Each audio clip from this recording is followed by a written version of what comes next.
غلامی سے سرداری کرنے والا یہ شخص کون تھا؟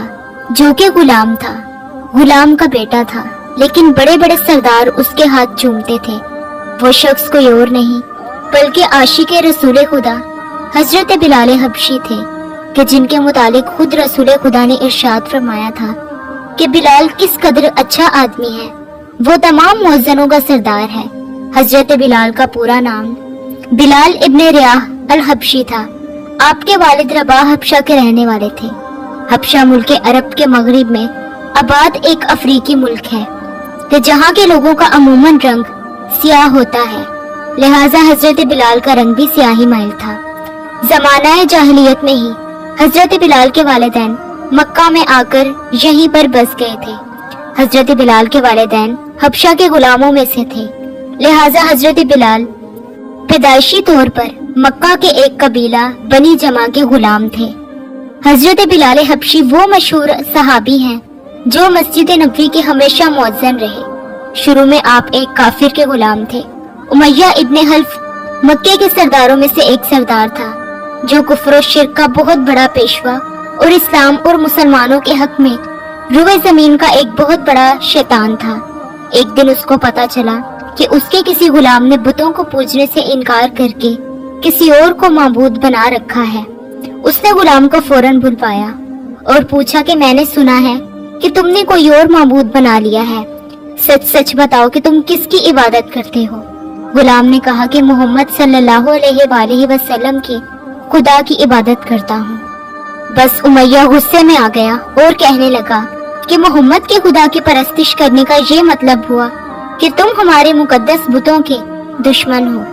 سیدھی طرح راہ راست پر آ جاؤ ورنہ تم ذلت کے ساتھ مارے جاؤ گے۔ بلال حبشی: کیونکہ میں یہ ہرگز برداشت نہیں کر سکتا کہ تم بتوں کی پوجا کرنے والے کے غلام رہ کر محمد کے خدا کی پرستش کرو۔ وہ غلام جو توحید کا سچے دل سے پیشوائی ہو چکا تھا، اس نے بے دھڑک امیہ کو جواب دیا کہ میرے جسم پر تو تمہارا زور چل سکتا ہے، لیکن میں اپنا دل اور اپنی جان محمد صلی اللہ علیہ وآلہ وسلم اور اس کے خدا کے پاس رکھ چکا ہوں۔ اب اس پروردگار کی عبادت ہی زندگی کا مقصد ہے، اور تمہارے خود سے بنائے ہوئے بتوں کو پوجنا میرے بس کی بات نہیں۔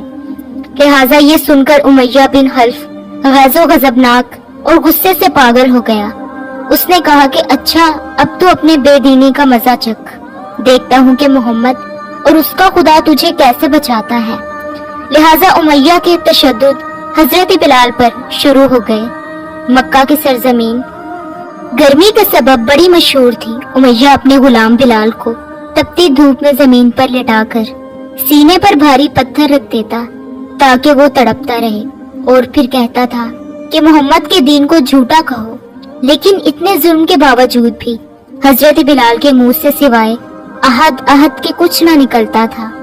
امیہ مزید غضبناک ہوا، اذیتیں مزید بڑھاتا چلا گیا۔ ایک مرتبہ امیہ کے ظلم کی انتہا ہو گئی، اور ایک دن ایک رات اس نے بلال کو بھوکا پیاسا رکھا اور تپتی ہوئی ریت پر لٹا کر اس کے تڑپنے کا تماشا دیکھ رہا۔ لہٰذا اس کی یہ کوشش بھی غلام کو حق سے نہ ہٹا سکی۔ آخر تھک ہار کر اس نے مکے کے چند بہادروں کو بلایا اور ان سے کہا کہ اس غلام کو اتنی اذیتیں دو کہ یہ محمد اور اس کے خدا کا نام لینا بھول جائے۔ بس یہ لڑکے امیہ کی خوشی حاصل کرنے کے لیے اس بے بس غلام کو بری طرح مارتے پیٹتے تھے۔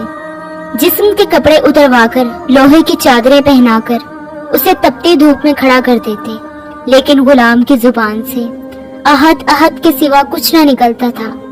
اسلام کی راہ میں یہ بے پناہ اذیتیں جھیلنے والے صحابی کون تھے؟ بلکہ یہ حضرت بلال حبشی ہی تھے۔ اپنے ایمان پر ثابت قدم رہنے والے حضرت بلال حبشی ہی تھے۔ بس انہی ظلم و ستم کے دوران رسول اللہ کے ایک صحابی کا وہاں سے گزر ہوا۔ اس نے امیہ سے فرمایا کہ اے امیہ، اس بے کس اور مظلوم پر اتنا ظلم نہ کر کہ وہ خدائے واحد کی عبادت کرتا ہے۔ اگر تو اس پر احسان کرے تو یہ احسان آخرت میں تیرے کام آئے گا۔ اس پر امیہ نے نہایت حقارت سے کہا کہ میں تمہاری اس جھوٹی آخرت کے دن کو نہیں مانتا۔ لہٰذا اس صحابی نے آپ کو خرید لیا اور درباری رسالت میں حاضر ہوئے اور سارا ماجرا بتایا۔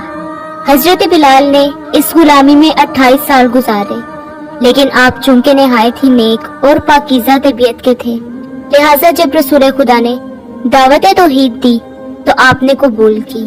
رہائی پانے کے بعد آپ ہمیشہ سرور کونین کی خدمت میں پیش رہتے تھے اور دل و جان سے نبی پاک کی خدمت میں حاضر رہتے۔ حضرت بلال کی اسلام کے لیے سب سے بڑی خدمت اور ان کے لیے سب سے بڑی سعادت اسلام کا پہلا مؤذن ہونا تھا۔ ہجرت کے بعد جب مسجد نبوی تعمیر ہوئی تو آپ صلی اللہ علیہ وآلہ وسلم نے آپ کو اذان دینے کا ذمہ سونپا۔ آپ کی آواز نہایت ہی دلکش تھی، اس میں سے ایک ایسی تاثیر تھی کہ اذان کی آواز سن کر لوگ سب کام چھوڑ کر مسجد کی طرف دوڑتے۔ 8 ہجری میں جب مکہ فتح ہوا تو آپ صلی اللہ علیہ وآلہ وسلم نے حضرت بلال سے فرمایا کہ اے بلال، کعبے کی چھت پر کھڑے ہو کر اذان دو، اور اس طرح یہ مبارک سلسلہ آپ کی حیات مبارکہ تک اسی محبت اور عقیدت کے ساتھ جاری رہا۔ نبی صلی اللہ علیہ وآلہ وسلم کی وفات کے بعد آپ شام کے شہر حلب چلے گئے تھے۔ آپ کہتے کہ اب میرا مدینے میں دل نہیں لگتا۔ حضرت بلال نے ایک رات نبی صلی اللہ علیہ وآلہ وسلم کی خواب میں زیارت کی۔ آپ نے فرمایا کہ اے بلال، ہم سے ملنے کیوں نہیں آتے؟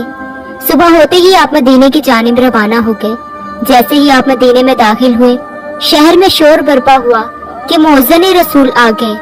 آپ سیدھے قبر رسول پر گئے، لپٹ کر زارو قطار روئے اور کہنے لگے کہ یا رسول اللہ، میں حاضر ہوں۔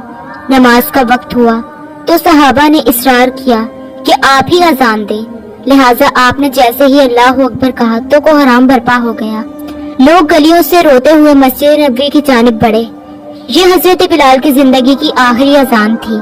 37 ہجری کو اس عاشق رسول نے وفات پائی۔